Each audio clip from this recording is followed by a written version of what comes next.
దేవుని బిడ్డలారా, ఎప్పుడైనా ప్రార్థనకు వచ్చేటప్పుడు కుటుంబ సమేతంగా రండి. పాస్టర్ గారు ఎప్పుడు చెప్తూ ఉంటారు కదా, కుటుంబ సమేతంగా రండి. భార్యాభర్తలు వారిద్దరూ పిల్లలను చేతులతో పట్టుకుని నలుగురు కలిసి మందిరంలోనికి ఎంటర్ అవుతుంటే ఆ దృశ్యం చూడముచ్చటగా ఉంటుందని. చూడముచ్చటగా ఉండడమే కాదు, అదో కాపుదల.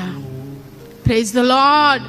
శత్రువు నీ బిడ్డల్ని చెరపట్టకుండా, శత్రువు నీ భార్యని చెరపట్టకుండా, శత్రువు నీ భర్తను చెరపట్టకుండా అదొక కాపుదల.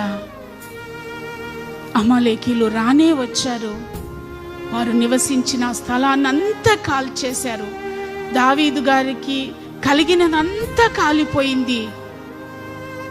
ఏమీ మిగలలేదు. భార్య బిడ్డలు చెరపట్టబడ్డారు. నీ ఒంటరిగా దేవుని సన్నిధికి వస్తే ఎప్పుడు ఒంటరివాడిగానే పోరాడతావు.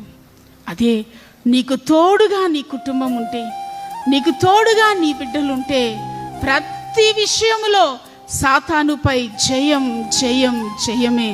Praise the lord.